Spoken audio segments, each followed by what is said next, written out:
everyone. This is Rin from Super Cat Whispers, as well as from Super Cat Punch. And welcome to another spooky Saturday. Will you be lulled to sleep? Or will you be too scared to close your eyes? Let's find out. Today, we are venturing back to Reddit's nosleep, to a story by the Jesse Clark called What Happens When the Stars Go Out. Are you ready? Let's go.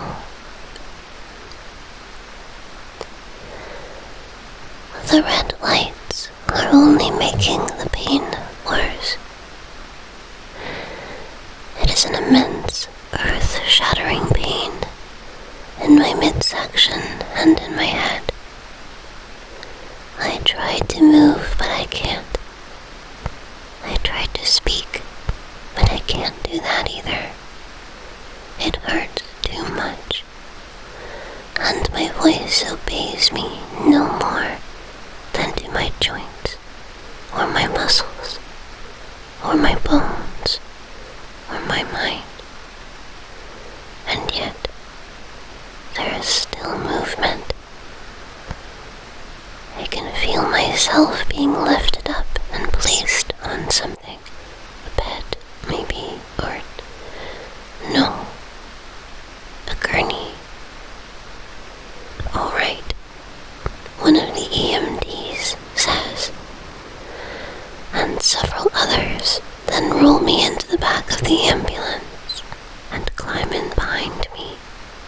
But I'm already fading fast and feeling an inexplicable heat by the time those doors are shut.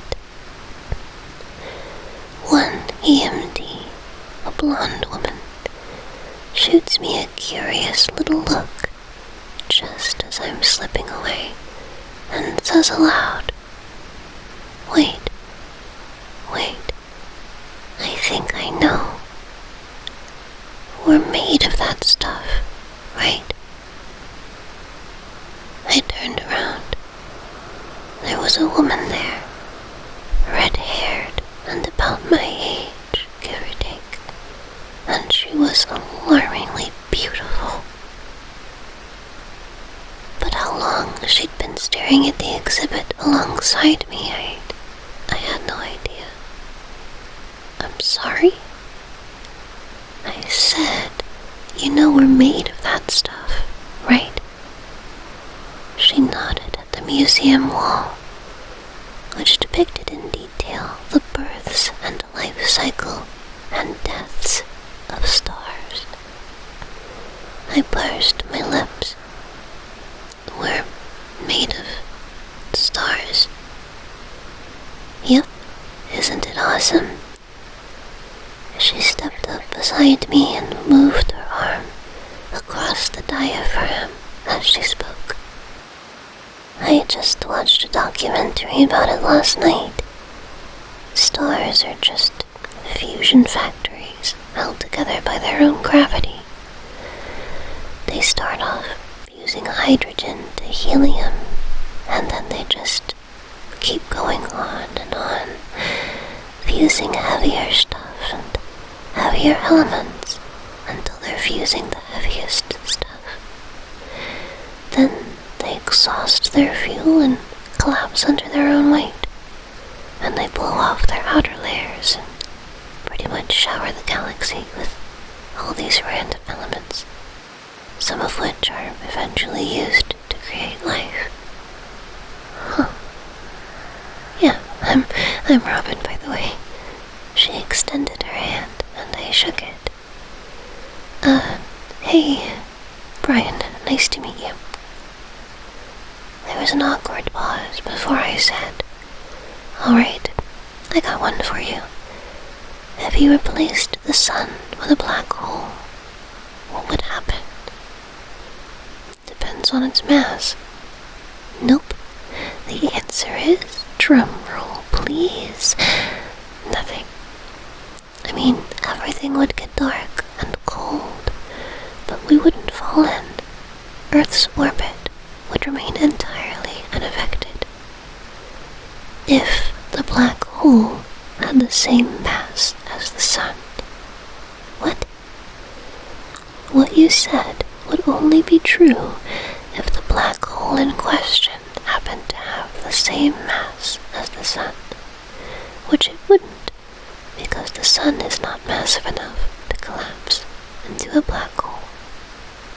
Oh, yep, me 1, you 0. Sorry, pal. Alright, I said. You're on. Whoever gets the most points by closing time buys drinks. She smiled at that and punched me in the shoulder, just light enough not to sting. Alright, loser, come. On, the EMT says. There's a flurry of activity around me, and there are voices too, and blinding lights, and cooling down of that monstrous heat. One of the paramedics is looking me over. Then he looks to another colleague, the blonde woman, and he shakes his head slowly. This one's gone, Rachel. But she continues running tests, running diagnostics, placing a soft hand on my arm in case I'm awake enough to appreciate the comfort. I am, barely, but I'm fading fast, and that heat is coming right on back as I do. No, he's not, she says. There's pain in her voice that she does her fruitless best to conceal. I already lost one earlier, Todd. I'm not losing. Another one, Robin said. And I laughed and agreed, and we rushed to the back of the line. See, told you like Ferris wheels. Can't believe you've never seen one before today. She shrugged. Never thought they were as extreme as roller coasters, so I wasn't interested. Well, they're not supposed to be extreme. Ferris wheels are for all the parents waiting on their kids and sick people trying to relax their stomachs so they don't puke funnel cake all over the pavement. And adorable young couples, apparently. And just then, we were waved into the next seat. We sat ourselves down, and moments later the great wheel began to groan and protest, and finally to turn. It dragged our cart around its underside, and then lifted it up, up, up, to the top of its crest, where we could see the whole city at twilight, and the ships in the harbor that were black, and the ships in the harbor that were backlit red with the setting sun, and the clouds that were lined at their tops with just a little bit of starlight. Robin snuggled up next to me and put her head on my shoulder, and I put my arm around her waist. For a moment then, I could have sworn the empty seat in front of us moved on its own, and furrowed my brow. But then Robin spoke. "Thank you for being here with me," she said.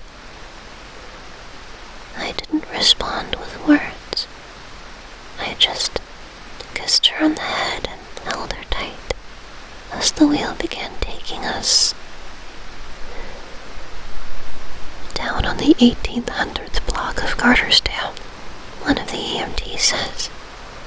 Yeah, another one, I know. Heck of a night, isn't it? The conversation is muffled again in short order. I'm drifting in and out, but the jostling of the room and the second.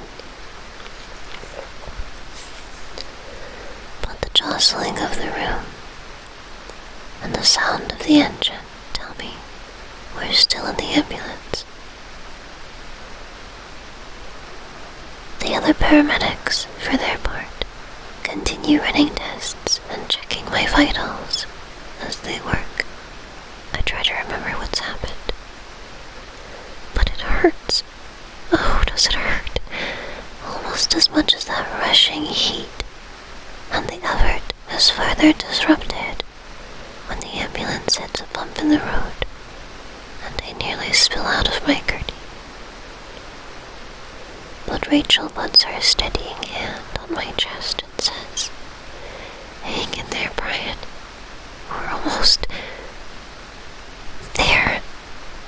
Robin pointed at the interstate ramp, and I took the turn and put St. Thomas Vineyard away in the rear view. "Still can't believe Mason got married," I said. "He's only known that girl for, what, a year? Less?" Robin shrugged. They were in love. They hardly knew each other. They don't know if whatever they're feeling is genuine, lifelong love, or just new relationship googly eyes that hasn't worn off yet. I guarantee it, and I'll put my money on this. They'll be done within a year. Just watch. "You don't know that," she said. There was a brief pause, and then she added, "We've been dating for 2 years. So, how far off do you think we are?" I shrugged. "I don't know. I haven't really thought about it." "You haven't thought about it at all?" "I mean, of course I've thought about it. I don't know if we're ready, you know?" I looked over at her, but she just stared out there at the rain with her chin in her palm. So I continued. "Think about it like this. People prepare their whole lives for jobs, right? They start going to school as soon as they can talk, and they're not done till they're in their 20s. And it's all just so that they can get a piece of paper that says, 'Hey, hire me. I'm smart enough to work.' But marriage? Nobody trains for that. People just hook up and say, 'Hey, we're 25 or 28. You're cute. I'm cute. Let's spend $15,000 on a giant ceremony and then live as glorified roommates for 5 years until we're both fat and hate each other and get divorced because neither one of us knew or cared or how much work this thing would require.'" There was a longer pause then, before she said, with a degree of seriousness I wasn't in the least bit prepared for, "Is that where you think we're headed? Glorified roommates?" Quickly I calculated an avenue of retreat, but I calculated wrong. "No, not you," I said. "Not us. I mean, most people, you know, most people just dive in and either get divorced or stick it out till someone gets heart disease. The divorce rate is more than 50% now in the US. But the 'I don't love you anymore' rate, that's probably close to 90 by the time everyone hits middle age. I want to make sure you're the right person, you know? If ever there were words I wish I could have taken back, it were those 12. She said nothing, but I saw her reflection in the window, and the little tear that welled up in the corner of her eye said more than words ever could. Listen, that came out wrong. I just meant, can you drop me off at my car, please? I thought you wanted to come over. I don't feel good. Please. And we drove in silence for a while, as the rain picked up its pace and fell in sheets and torrents. After another 20 minutes, I made the turn onto my street and parked. And once I did, she got out without so much as a glance, and walked across the road to her own car. I ran to follow. Robin, wait! I grabbed her lightly by the arm. It was slick with rainwater. Talk to me, please. What do you want? I blinked. I want you to talk to me. No. I mean with us. Where do you want this to go? Where do I want this to go? I want to be with you. Listen, I didn't mean to imply that I don't want that. I just want us to be smart about it, you know? Well, maybe love isn't something you can just calculate on a spreadsheet, Brian. She was shouting over the cacophony of the storm. Maybe it's just this thing you feel, you know? And maybe it doesn't make any logical sense. Maybe it's not supposed to. But that's what makes it special. It's an adventure. It's jump off a cliff with me type of thing. And yeah, sure, not everyone survives the fall, I guess. But if you find the right person, then a jump off the cliff with me type adventure? Come on, Robin. We're not writing up a dating website profile here. This is real life. There are kids involved, and finances, and house buying, and mortgages, and all that. Not every day is some cute little romance comedy. This is half your life we're talking about. 2/3 even. Okay, all I meant was that you just have to be prepared for it. I thought we were prepared. What do you mean? She dug through her purse for a moment, and then held up a ring that was brilliant, even when covered in the rain. Is that,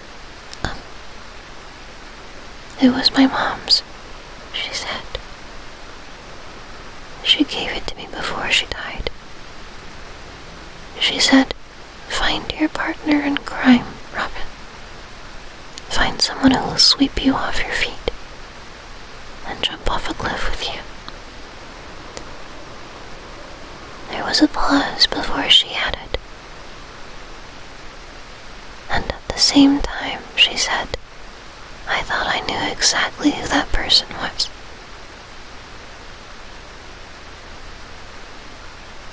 I tried for a moment, but I knew, beyond the shadow of a doubt, that there was no combination of words in the English language that could be strung together to write this ship. Goodbye, Brian. She kissed me on the cheek and rubbed the back of her hand on down it. And then she turned and got in her Civic and drove off until I couldn't see her taillights at all. Through the pouring of the rain's coming down hard, boys. Another one of the EMTs said, careful when you unload him.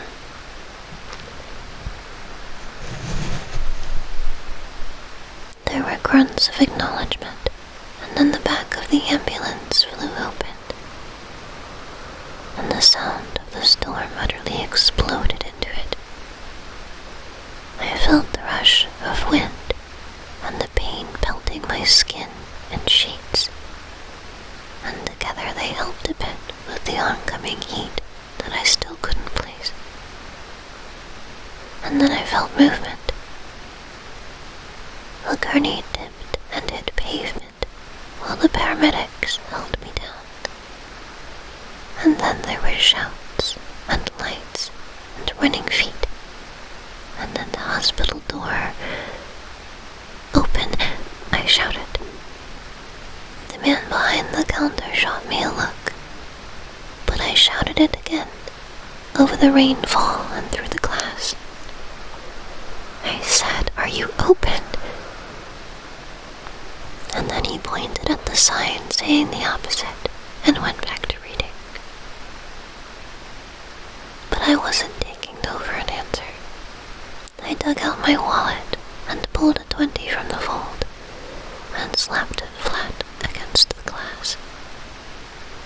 Within seconds, the paper was soaked with rainwater.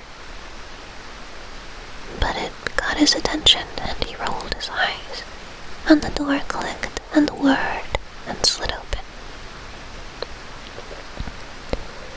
"Make it quick, man." I know, I will. Thank you so much. I ran down the aisles and then, true to my word, made it back to the counter in less than a minute. The man put down his book and processed the sale. "Date night," he said, as he packed the card out to the flowers. I smiled a bit. Something like that. And then I thanked him and ran back out to my car and got inside and took out the card and scribbled on its inner sleeves the words, "Jump off a cliff." With me. A doctor running alongside the cart motioned to some nurses in the hall, and they ran to follow. He turns to the EMTs. "Is he stable?" "He's slipping. Heart rate's falling. Breathing slowing. Not good." Mumbled something about being too hot earlier, but if anything, his temperature's too low. Someone shows the doctor a chart. He reads it as he runs, and his face is grim. "All right," he says. "Let's move." I shout at the car I'm passing. "Just a little rain." But it wasn't. It was a lot of rain. Sheets and buckets and torrents of it, in fact. It had long since turned the dirt to mud, and it swept up against my windshield like ocean surf. And the road was slick with little rivers of it that ran on down past the pebbles. I wasn't going far. I was going far, far too fast for such conditions. But I didn't care about that, the doctor said. "I just want to get his fluids up, Rachel." The woman from the ambulance runs up and discusses my condition in harsh whispers with the doctor. As I fade, and as the heat floods back in, it becomes impossible to hear what they're saying. But it's abundantly clear from the body language that she hasn't yet given up. Hope for a reunion with these guys? Well, Bolin and Sneak say they're against it entirely, so that doesn't bode well, but on the other hand, Sebastian said on multiple occasions that he's willing to do it for the fans. And look what happened with Guns N' Roses. A few years ago, nobody would have thought they'd get back together. I switched the radio off, and then wrapped both hands around the wheel. such force. The knuckles turned white on the grip. The car hit 70 miles per hour, 75, 79. The windshield wipers were flying, but they weren't going fast enough.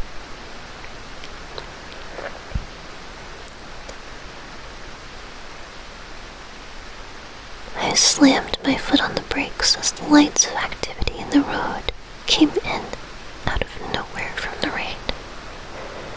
The car jolted and shuddered and fought for traction with the pavement, and I felt the tires squeal and the metal of the car grind in protest. I don't care if he wants to protest. The doctor snaps back. You tell him to wait in the lobby like everyone else. The nurse accepts her orders and heads back out into the hallway. I'm sorry, sir, she says. You can't see him until what? That's my son in there. That's my son. And then there's a scuffle of feet and more shouts as a security guard drags my father from the wing. Rachel pauses as she hears the shouts, and then her eyes well up a bit with tears, and she looks at my face and appears to realize something, but she doesn't say what. The shouts continue, but they fade, and so do I, and in comes the heat as I do. That's my son, Dad says. That's my boy. Let me see my boy. Stop, please. Stop. The police officer had both hands up as my car barreled towards him. Stop. Stop the car. Finally, there was a jolt and a shudder as the tires gained control at last, and the car slammed to a halt. Both the officer and I sighed in relief, and then he approached my window and tapped the glass with his knuckle. I lowered it. I shouted over the rain, I'm sorry, sir. Roads are crazy out here. You okay?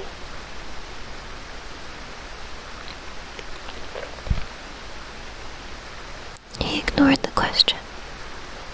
I'm gonna need you to sit here for a bit, okay? He said.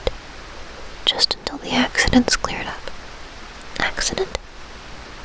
It's bad. He nodded in the direction of the wreckage and then said again, just sit tight. We'll wave you over when there's an open light. And then he ran off into the storm. I scanned the scene. There was a man on the side of the road, I saw, sitting on the pavement with a poncho for the rainfall, and his head in his hand. His SUV was totaled. The front end was bent and twisted and hideously mangled. But the other car was in far, far worse shape than that. I squinted hard and could only make out panels of white amidst charred black chunks of metal and the force of the rain. But it was enough. It was a Civic. Oh God, no. No, no, no. I got out of the car and left the door hanging open in the rain. And then I ran forward, at least until the officer caught sight of me and ran back over and grabbed me by the shoulders. Hey, he said, I told you to wait in the car. What are you... Robin. I shouted over him. Robin. And then I saw it. A fleeting glimpse of movement. A white sheet flipped on a curtain. A strand of red hair fell from the right side and hung as the EMTs carted away the body. "Robin," I screamed. "That's my girl, that's my girl." The officer was confused and stunned, and did the only thing he could think to do: drag me back to my car. "No, stop." I was inconsolable, but in no shape at all to resist. "Stop, please. That's my girl. Let me see my girl. Please stop."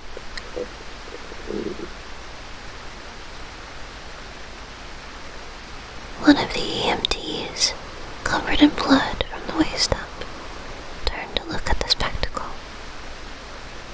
But then someone shouted her name. "Rachel," the doctor says. "You with us or what? Let's go." She blinks as she stares at me, and then says, "Yeah, sorry, I just realized this guy was... Just get the charcoal, please. We don't have time." And she does. She runs off to fetch exactly that.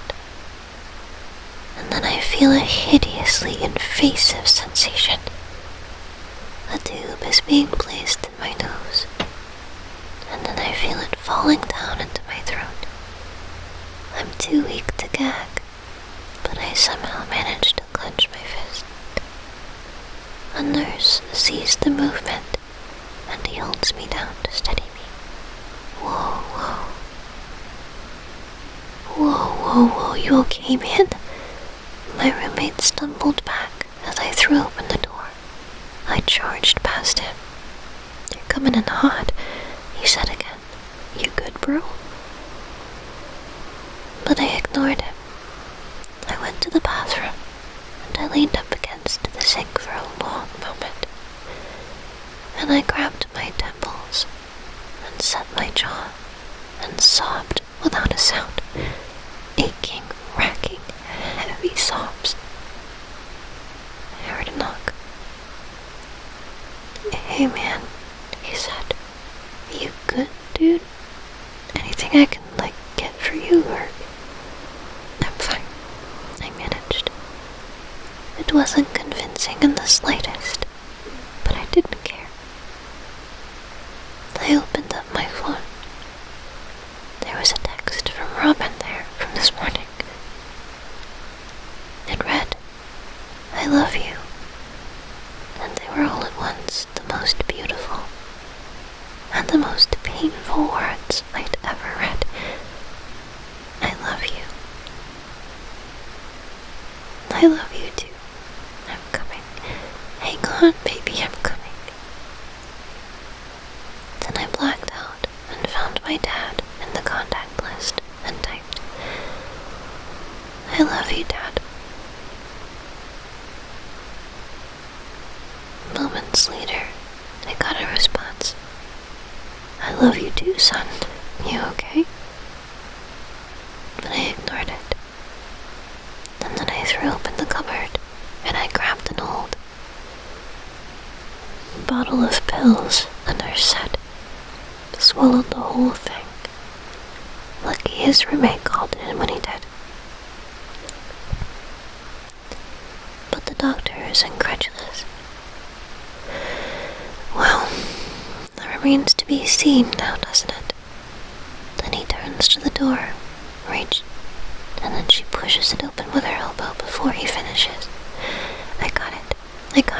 I'm here." "All right," he says. "Fingers crossed, people. Let's see if we can't save a psycho." There are isolated chuckles. Rachel, though, almost snaps at her superior for the insult, but then someone says, "Here we go." And then there is thick, wretched black stuff funneling down that tube and into my throat. I'm almost desperate enough, but not quite strong enough, to resist it. I can feel it sliding and hitting bottom, and pumping and pulsing. My heart rate is erratic. My breathing is erratic. My ability ability to comprehend the situation is every bit erratic. I struggle as much as I can against the restraints, but all my effort and all my strength of arms musters up not more than the faintest whimper. But Rachel hears it. She moves to my side, and she holds my head and says, in soft enough a whisper that only I can hear the words, "Don't follow her, Brian. Don't follow her, please. I need him here. I need this win." But I begin to fade all the same. One by one, as the spikes on the EKG slow to sporadic pulses. I see the nurses turn to each other and shake their heads. One by one, that is, until there is only a trembling Rachel there, and she's holding on to me tight enough for everyone in the room. "Call it," the doctor says. Just as darkness swirls in, and I feel like I'm starting to fall away. The conversation carries on as I pass. 2:32 a.m., one nurse says. But I can hear Rachel screaming in protest. "No, he's not gone. There's still time. There's still time to save him. But she's wrong. I'm already gone." Her voice and her face, those things are behind me as I pass. They're fading away into the darkness that's consuming me and swallowing me whole and throwing me to the winds. And just when the magnitude of the situation dawns on me, then comes the heat. There are monstrous amounts of it. It rips and tears and scorches and scalds. And had I the ability to scream out or even breathe, I would have done so, until my throat was hoarse. But then there is a new pain, a different pain. A hand reaches out of the blackness and it grabs my left side forearm with such mighty force that the resulting pain eclipses that of the heat, and the nails of that hand rip right through the flesh. And then I'm being pulled, and there is a rushing wind. It is cool and refreshing and beautiful, and suddenly I'm somewhere else entirely. I blinked. The darkness was gone, and the heat with it, and that sensation of being devoured. Instead, those things had been replaced with starlit clouds, as far off in every direction as the eye could see. But my arm stung, all the same. I looked at it. There were nail marks, I saw, 4 deep cuts beneath the inner wrist, and a 5th on the side, in the shape of a hand. They bled a bit, and then I heard an all too familiar voice. "You okay?" I stood up slowly and I turned, holding my stinging arm while I did, and said, "Robin? Robin? What was that? The darkness and the heat and the..." "That's where you would have spent your eternity, Brian, had I not pulled you out." I had no words other than the weakest thanks. "You know," she said, holding her own arm, "suicide's not exactly what I meant by jumping off a cliff." I blinked again and took a long, deep breath. "Yeah, I guess I didn't think things through." "Not sure you fully understand how much of an understatement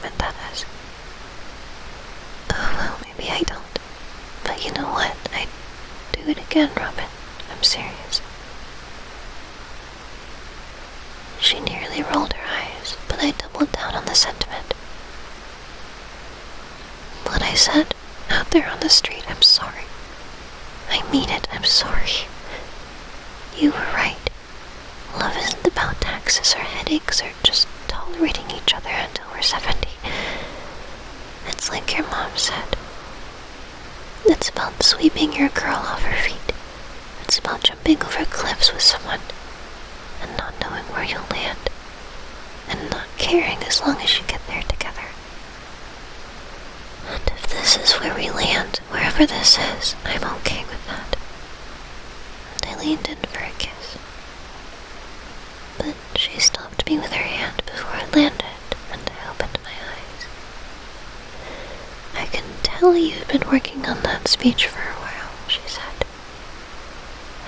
Over and over again in my head in the car until I got to the scene of the wreck. I looked at the ground and then back up at her. And I realized right then that if you left the earth itself, then I would too.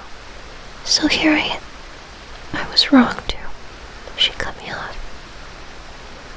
What do you mean? About love. I was wrong. My mother was wrong.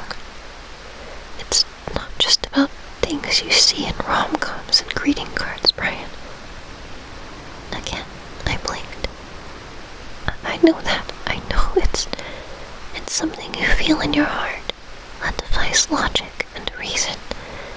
Not something you can put on a spreadsheet, like you said earlier. She sighed a bit, and then said, "Can I show you something?" I guess so, sure. And then she took my hand, and infinity rolled in and faded back out. And all of a sudden, we were somewhere else entirely. Are we on the Ferris wheel? Yeah, turn around. I did. And there we were, past Robin and past me, on the seat above and behind us. I remembered it like it was yesterday.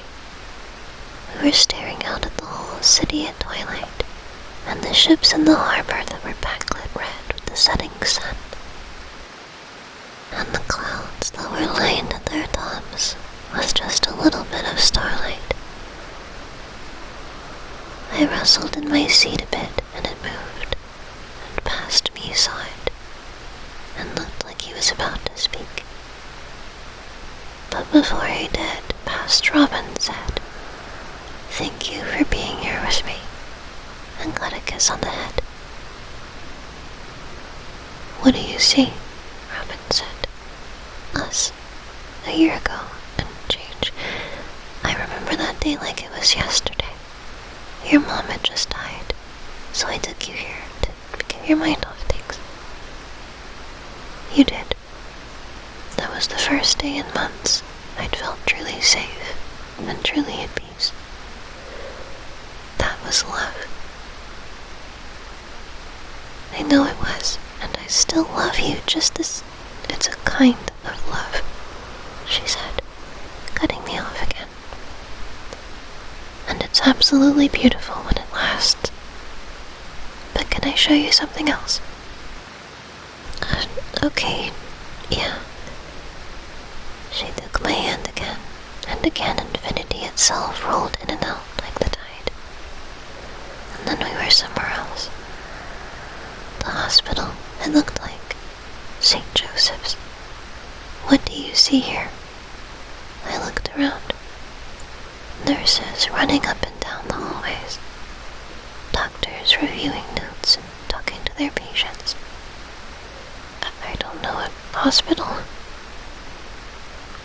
She nodded in the direction of a particular room. "Look in there." So I did. There was a woman on the cot. She was emaciated and hairless and deathly frail, and the doctors inside were shutting off the last of machines. "A dying woman," I said. "Looks like cancer." "Yeah, and what about there?" I looked down. There was a nurse crouched down down in front of the same door and talking to a girl. 8 or 9 years old, if I had to guess, in silly voices. The girl had been crying, but the nurse managed to make her smile a bit, even as her mother died on the other side of the door. Looks like a nurse is comforting a little girl. That's right, Robin said. And that little girl will remember that nurse for the rest of her life, even if they never meet again or so much as exchange names. As the lady who came to her in her darkest hour and made her smile, she turned to me. That's love, too. Just as beautiful and just as precious as what we had. What's your point? She didn't answer. She just stuck out her hand with a sad smile, and I took it. Infinity faded in and back out a third time, and then we were in the waiting room. See that? Robin pointed to a corner of the room and I squinted. Oh, hey, what's Dylan doing here? He called the ambulance when you didn't come out of the bathroom, she said. He knew something was wrong, and when they drove you off, he followed from there. Been standing there ever since, asking for information on you every time a nurse walks by. He's starting to annoy them. I watched my roommate for a bit, and sure enough, he grabbed a nurse and asked her a question that I couldn't hear. She said something pleasantly dismissive, and he nodded, and then leaned his head against the wall and closed his eyes. Well, I had no idea he cared that much. That's love too, Brian. Would you do the same for him? But she held out her hand again before I could answer, and I took it. For a fourth time, Infinity blinked. And then I was in the emergency room, looking down on myself. I was covered in vomit from the charcoal and the pills. But I was still, too. Deathly still. Most of the nurses and the doctor were still walking out the door. But Rachel wasn't. She was crying openly now and making no effort to hide it. She reached for something. A needle, it looked like, or a syringe. What's she doing? You'll see soon enough, Robin said. But that's also love. She held out her hand once again and said, one more, and I took it.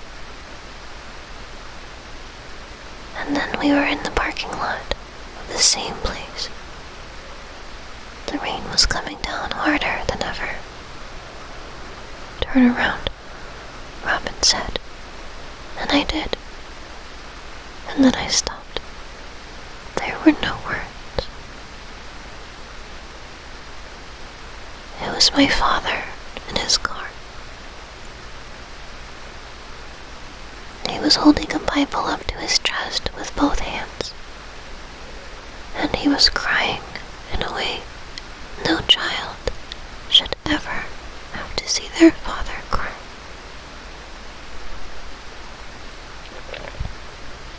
And that there, Robin said, that's the kind of love that can move mountains. I put my hand up against the window. He didn't seem to notice. He can't see you, Brian. Not from there. I wiped my eyes with the back of my hand. Okay, I said. I get it. I messed up. And then she released my hand, and all of a sudden we were back in the clouds again, under the stars. I wiped another tear before it fell. So now what? It's too late for me to go back down there. I'm already gone.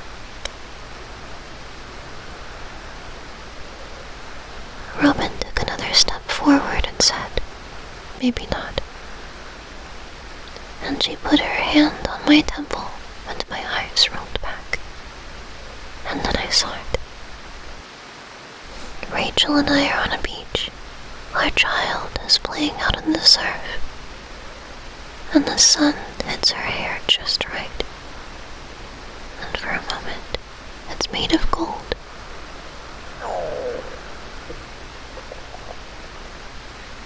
And then the image fades and another one takes its place. A birthday party. I have silver hair at my temples. Rachel does too. But it doesn't matter. Our little girl is turning 10. And then that image fades too, and is replaced by another, and another, and another, each one yielding another moment where someone loved someone else enough for it to break through the clouds and be seen forever, even if the moment itself lasted for only a heartbeat. Finally, there is an image of Rachel and myself on a porch as old as we were, and she holds my hand and says, "I'm glad you didn't follow her." And I say back, "Me too," and I kiss her on the head. And then Robin pulls back her hand, and there we were again, standing in the clouds together. "How did you do that?" I asked. She shrugged. "Time has no meaning here. I've been here for a while, Brian, and yet the doctors haven't left your operating room. Don't think too much about it. Just think about what you want." "That," I said, was that my future?" She shrugged again. "Could be. I don't know what you saw, and I don't need to know. Was it enough?" I nodded. And she stepped forward again and said, "Then go get it." "I'll miss you too much." "Well, there's nothing wrong with missing someone," she said. "That just means love lasted a little longer than what ignited it. So, go ahead and miss me. You owe me that much. Feel the loss. Stand up to the storm like a man, and memorize the pain. And learn it inside and out. Let it roll over you in waves and run its course. And then one day you'll wake up and realize you have scar tissue where the skin used to be, and you'll be stronger than the grief ever was." I can tell you've been working on that speech for a while. Like I said, I've been here for a while. And then she kissed me one last time. And for the briefest moment, all the scars and cuts and scrapes and nicks in my heart were filled up and made whole. And she said, "You're made up of stars, kid. Now go light up the world." And then she was gone, Rachel, okay? I'm not gonna tell you again. But I shot up right before the doctor could finish the thought, and I gasped for air when I did, and grabbed at my chest with more strength than I'd had in hours. There was a needle in it, a bolt of life to the heart, and Rachel broke down in tears when she saw me. "Well, well," the doctor said. "Welcome back to the land of the living, son." And Rachel, she turned around. "Good work, kid. Made me proud." And he left, and she turned back to me and tried to hide a smile when she did. "Hey there. How are you feeling? Better than dead. There was a pause before I added, hey, I'm glad you got your win. She took my hand and squeezed it. For a moment, she paused when she saw a scar below the wrist that looked like the result of fingernails dragging through flesh. But then she dismissed it and said, I am too. And you'll get yours, okay? I promise you will. I said, I know.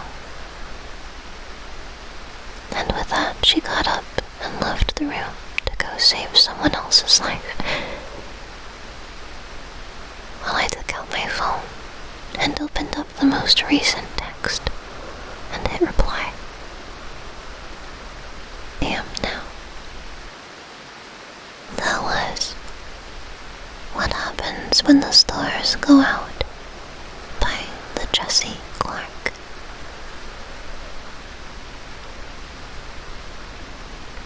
I hope that your week has been okay. And that whatever you're worried about, whatever's going on in your life, your pains, your worries, your stresses,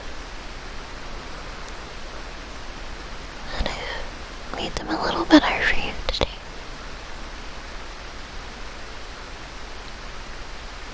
Thank you for joining me for this. It's nice to read stories together. If there are any in particular you'd like me to read, just let me know.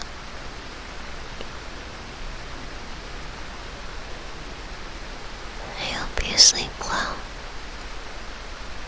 and I hope I made you smile today, and I will see you next time. Bye.